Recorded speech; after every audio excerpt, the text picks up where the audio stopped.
les boutons qui reviennent, le teint terne, les ridules marquées. Tu prends soin de ta peau, tu choisis tes produits avec attention et malgré ça, elle reste capricieuse. Et si le vrai problème ne venait pas de tes crèmes, mais de ce qui se passe à l'intérieur de ton corps. Il y a 2 ans encore, je n'avais pas conscience de tout ça, mais depuis que j'ai changé certains détails dans mon quotidien, ma peau s'est littéralement transformée. Dans cette vidéo, je vais te partager 4 clés puissantes qui vont t'aider toi aussi à transformer ta peau. Transpiration, alimentation, sucre et sommeil, mais pas des leçons moralisatrices style couche-toi tôt, arrête de manger ça, pas du tout. On va aller plus loin pour comprendre ce qu'il se cache derrière et comment ça peut vraiment changer ta peau. On a souvent tendance à voir la transpiration comme quelque chose de dégoûtant et de gênant, alors qu'en réalité, c'est un des meilleurs cadeaux que ton corps puisse te faire. La transpiration aide à éliminer les toxines de la peau. Elle favorise une meilleure circulation sanguine, ce qui apporte encore plus d'oxygène et de nutriments à tes cellules cutanées, et elle agit comme un nettoyage naturel en désobstruant les pores. Perso, j'ai toujours aimé le sport, mais j'ai jamais aimé trop me défoncer dans des sports ultra cardio style la boxe, mais depuis peu, j'ai vraiment remarqué la différence depuis que j'ai réintégré beaucoup de cardio dans ma routine. Je vois tellement la différence que j'ai voulu partager ça à mes élèves du yoga en créant un cours spécifique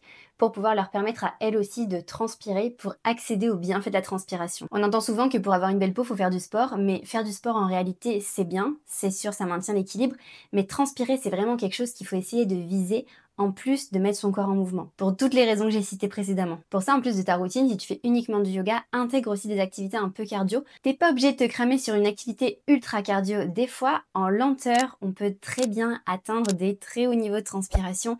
C'est ce que je propose dans mes cours de yoga sculpte notamment. On a une petite partie cardio, des mouvements très lents et très contrôlés, mais à la fois très intenses. On sort de là, on est trempé et ça fait tellement de bien. Quand je rentre le soir du cours de yoga sculpte, je vois la différence. Ma peau est déjà beaucoup plus lumineuse et mon teint est beaucoup plus frais alors qu'il est 22 heures. Au-delà de l'effet direct que ça a sur ton corps et sur ta peau, le fait de perdre de l'eau grâce à la transpiration va t'inviter à recharger ton corps en hydratation en buvant de l'eau. Et le cercle devient vertueux. Tu transpires, du coup tu as besoin de plus boire, tu bois plus, donc tu vas plus transpirer. Et là, ton corps s'hydrate et tu rentres dans une bonne mécanique et qui du coup va contribuer à la bonne hydratation de ta peau par l'intérieur. Donc en disant transpire, ça va induire tout le reste du schéma. La prochaine fois que tu fais une activité cardio et que tu transpires, pense à moi et pense à ta peau qui te remercie. Mais transpirer, ça suffit pas. Encore faut-il ne pas alimenter ton corps avec ce qui enflamme ta peau de l'intérieur. Et c'est là qu'intervient l'alimentation inflammatoire. Tu as peut-être déjà remarqué que certains repas donnent bonne mine alors que d'autres finissent par te ternir. Genre perso, quand je vais au McDo, déjà 1 heure après j'ai déjà faim, et en plus de ça, je sais pas, il y a un truc sur mon visage qui respire pas la joie. Et ça, c'est l'inflammation en action. Et elle joue un rôle bien plus grand qu'on ne l'imagine. Dès lors que tu vas manger des aliments que ton corps ne tolère pas et que cela crée une inflammation, des tas de conséquences se font ressentir sur ta peau. La peau se fragilise, l'acné s'accentue, le vieillissement se fait de manière prématurée. Sans surprise, on sait exactement de qui on parle quand on parle de ce type d'alimentation. Tout ce qui est fast-food, aliments transformés, alimentation très grasse.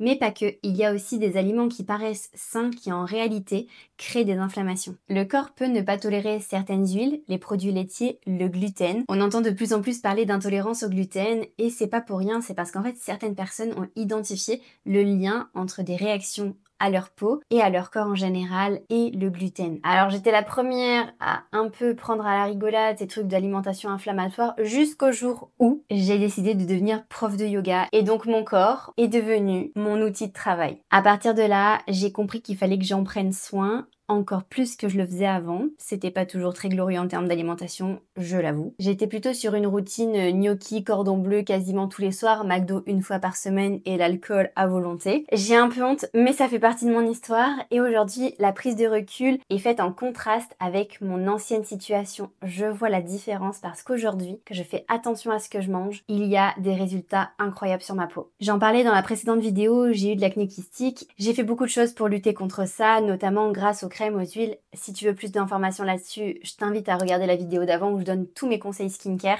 au niveau externe. Là, on parle du niveau interne et sur ce point-là, c'est réellement ce que j'ai mis dans mon assiette qui a transformé ma peau. En réalité, c'est pas très compliqué. Depuis que j'ai intégré à mon alimentation des légumes, parce que je n'aime pas les légumes à la base, je me suis forcée en intégrant des aliments que j'aime, donc des haricots, de la salade, du concombre, des carottes, des tomates. Et dans mon nouveau schéma d'alimentation, ma priorité est aux fibres naturelles. Il me faut toujours dans mon assiette ou de la salade, ou du concombre, ou des légumes, peu importe, mais dans mon assiette, il y a toujours ça. J'ai un équilibre maintenant. Je suis encore un enfant qui n'aime pas les légumes. Alors, j'aime très peu de légumes, c'est très compliqué pour moi de manger des légumes, mais je me suis fait ma petite routine. J'ai mes petits favoris, le concombre, la salade, les carottes, les haricots. Voilà, on se limite à ça, mais ça suffit après tout. Ils sont bons, ils sont sains.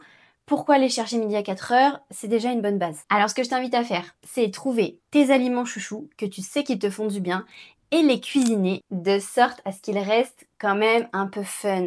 Parce que les légumes vapeur avec du poulet, bon, on n'est pas des go muscu. Et perso, j'ai toujours eu un problème avec le cadre. Quand on me dit faut pas faire ça, je suis le genre de personne qui fonce et qui fait. Mais le fait d'en prendre conscience sur ma propre peau, ça a tout changé. J'ai remplacé du coup les gnocchis par du riz ou des pâtes ou des choses moins transformées. J'ai rajouté des légumes car je n'en consommais vraiment pas assez. J'ai pris conscience que les pizzas surgelées que j'adorais me donnaient pour conséquence directe d'avoir des boutons dès le lendemain. Idem pour les chips, idem pour l'alcool. Donc toutes ces choses, je les consomme de manière raisonnable quand je vais en soirée, etc. Je sais que s'il y en a, je vais en prendre et je vais en manger avec grand plaisir, mais je connais les conséquences. Donc, j'y vais avec parcimonie. Et s'il y a une autre alternative, je choisis l'autre alternative. Dans ma vision des choses, je trouve qu'il est beaucoup plus efficace d'intégrer des nouvelles choses plutôt que d'en supprimer. Parce qu'en intégrant de nouvelles choses, on pousse vers la porte de sortie des anciennes habitudes qui n'étaient pas forcément saines ni bonnes pour nous. On s'en rend compte par le contraste. Le fait de supprimer quelque chose, ça crée un vide et ça crée une frustration. Le fait d'ajouter quelque chose de nouveau, ça crée des contrastes et ça donne envie d'aller vers quelque chose de plus positif. Alors ne sois pas trop dur avec toi-même, tu es en partie responsable, mais ton cerveau fait aussi un petit travail pour t'embobiner. Mais les industriels sont très malins pour nous manipuler et pour nous donner envie de manger des choses qui ne sont pas du tout bonnes pour nous. L'industrie agroalimentaire, c'est une industrie énormissime. Si ça t'intéresse, je t'invite à regarder ce reportage sur Arte qui est excellentissime. Ils évoquent comment sont créés les produits pour rendre le consommateur addict. Comment on crée des saveurs qui vont dans le cerveau, créer des réactions chimiques et donner envie d'en reprendre. Mais calculer des quantités qui ne sont pas assez importantes pour t'en dégoûter et juste ce qu'il faut pour te donner envie d'y revenir. Tout ça, c'est un calcul stratégique. Il y a des ingénieurs dont c'est le métier d'étudier les comportements humains vis-à-vis de l'alimentation. Donc, tu es responsable, oui et non. En revanche, ce dont tu es responsable, c'est ce que tu mets dans ton panier de courses. À partir du moment où ça rentre chez toi, tu vas le manger, c'est certain. Donc, ce qu'il faut, c'est vraiment filtrer à l'entrée. Chez moi, il n'y a jamais de chips. C'est ma règle. Les frites, notamment les McCain brasserie, voilà, c'est mon péché mignon. J'en achète de temps en temps pour me faire plaisir et j'adore ça. Avec un petit camembert au four, pépite. J'adorais les plats picards, désolé Picard, mais je ne viens plus parce que j'ai compris qu'en fait, quand je mange des plats picards, ben ça me fait pas du bien au corps ni à l'estomac. Donc j'ai décidé de prendre les recettes des plats picards et les fabriquer à la maison. J'en crée des grandes quantités et je mets au congèle. Les plats picards sont faits maison et je sais exactement ce qu'il y a dedans. Moins de sel et surtout moins de sucre. Et le sucre, c'est le truc le plus diabolique. Tout le monde le dit qu'il faut arrêter de manger du sucre, mais la frustration est grande quand tu sais que tu dois te passer des Kinder Bueno, des céréales au petit-déj, du Nutella, de ton café au lait, de ta mousse au chocolat au dessert, des crêpes à la chandeleur, des bonbons, des pop-corn au cinéma, de toutes ces choses qu'on adore au quotidien, auxquelles on est accro. Attends, n'aie pas peur, ne pars pas tout de suite, je ne vais pas te dire d'arrêter de manger du sucre. Contrairement à tout ce qu'on entend sur les réseaux, non, je vais juste te dire comment le manger intelligemment pour limiter son impact sur ta peau et sur ta santé en général. Et tu vas voir, c'est pas si compliqué que ça. J'ai toujours entendu parler du sucre en lien avec les régimes, on veut perdre du poids, on doit arrêter de manger du sucre. Mais je ne savais pas à quel point il y avait un impact sur la peau jusqu'à ce que mon chéri, qui est médecin, me sensibilise à ce sujet. En m'indiquant qu'en fait, c'est pas parce que je mangeais pas de Nutella, etc. que je ne mangeais pas de sucre, mais que le sucre était partout.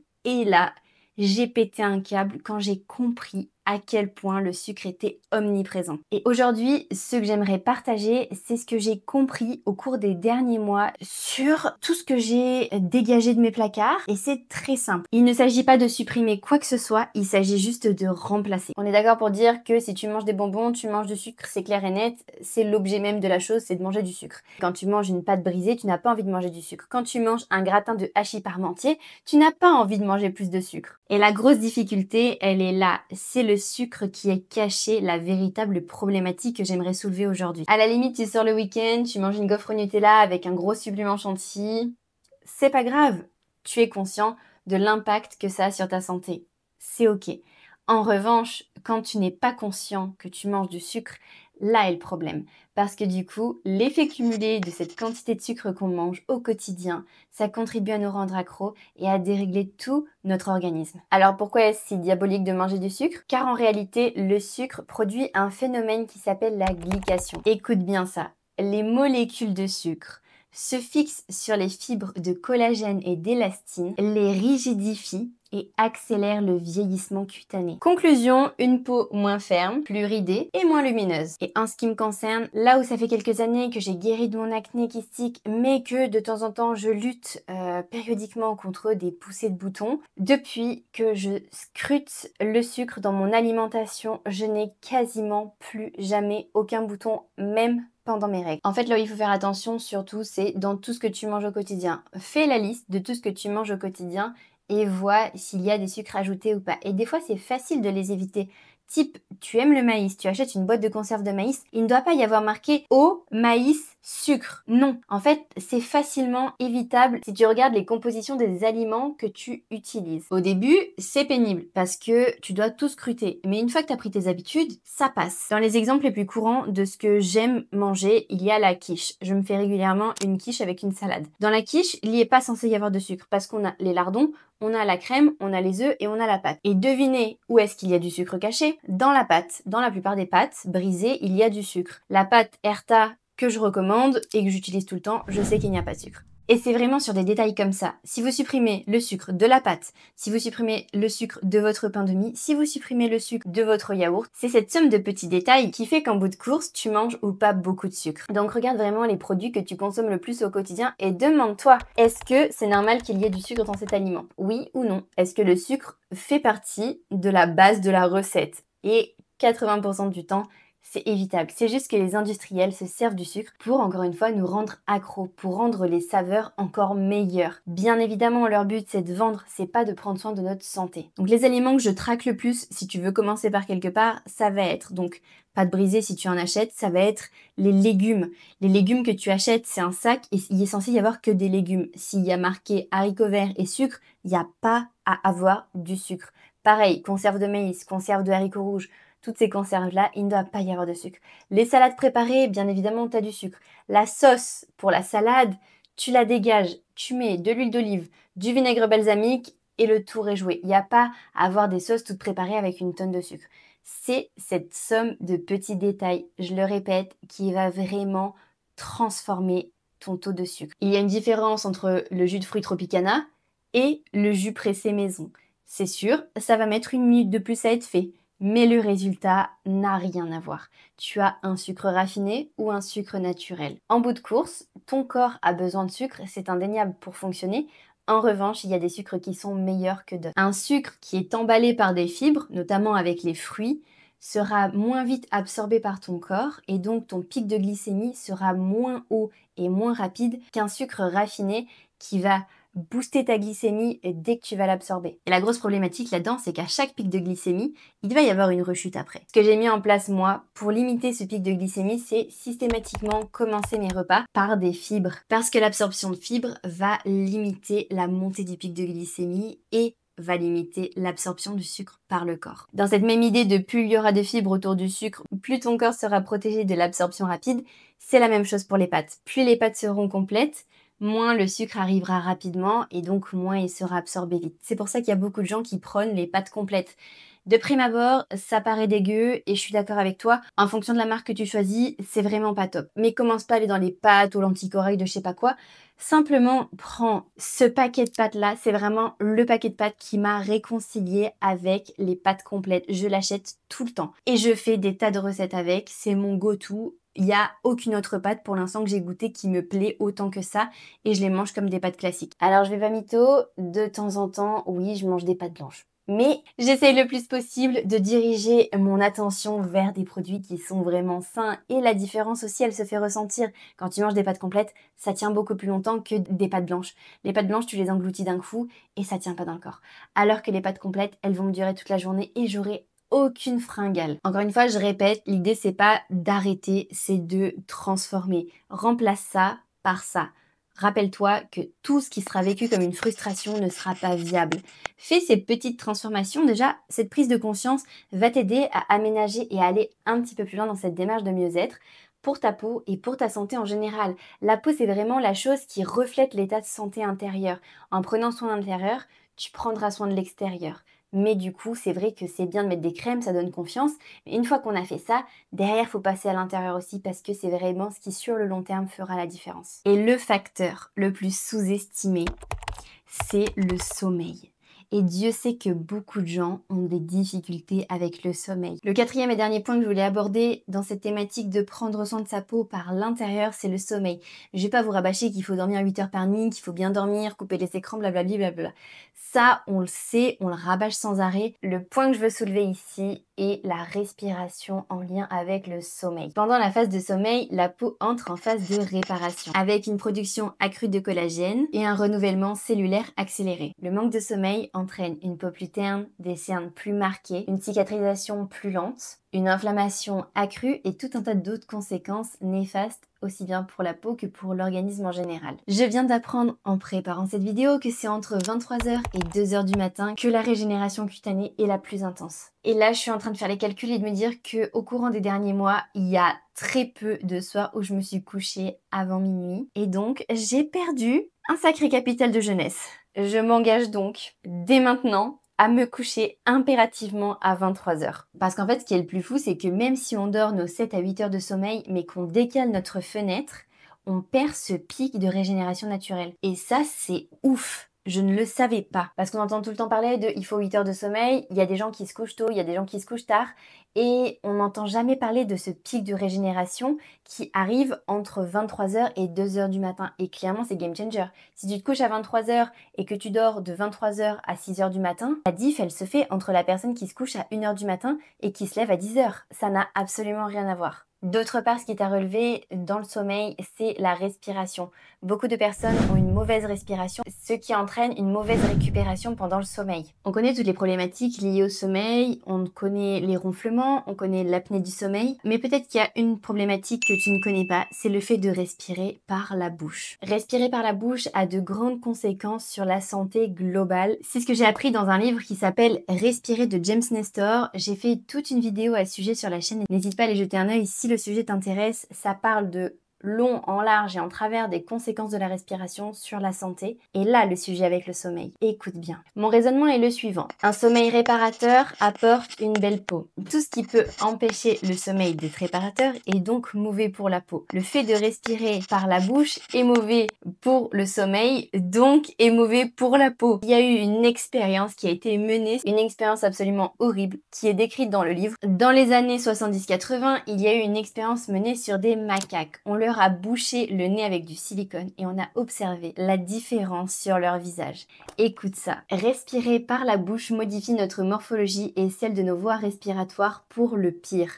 L'air inspiré par la bouche nous arrive avec pression moindre, ce qui entraîne un relâchement et un infléchissement vers l'intérieur du tissu mou au fond de notre gorge, nous laissant moins de place pour respirer et c'est un cercle vicieux. Quand on inspire par le nez, c'est l'inverse. L'air est vigoureusement projeté contre les tissus mous, ce qui élargit le passage et facilite la respiration. Au bout d'un certain temps, Ses muscles et ses tissus sont tonifiés et conservent leur position ouverte. C'est un cercle vertueux. Le fait de dormir la bouche ouverte accentue ces problèmes. Chaque fois que nous posons la tête sur un oreiller, la gravité tire vers l'arrière les tissus mous de notre gorge et notre langue. Et si on s'habitue à cette position, les ronflements et l'apnée du sommeil deviennent la norme. La respiration buccale fait également perdre 40% d'eau en plus pendant le sommeil. Donc c'est tout ton corps qui se déshydrate et donc ta peau aussi pâtit de cette problématique. Pour en revenir à nos pauvres singes qui ont eu le nez bouché avec du silicone, ils ont eu le visage totalement transformé et la mâchoire complètement allongée. L'important, c'est de se rendre compte que toutes ces choses ont un impact. Une fois qu'on a pris conscience, on identifie plus facilement les indices. Est-ce que oui ou non j'ai un sommeil réparateur? Est-ce que oui ou non je respire bien la nuit? Est-ce que oui ou non je peux décaler mes plages horaires pour pouvoir dormir un peu plus tôt? On parle de la peau, mais on parle aussi de santé globale. Il n'est jamais trop tard pour prendre des mesures pour aller mieux. Pour en revenir à nos petits singes, on leur a finalement retiré le silicone des narines et devinez quoi?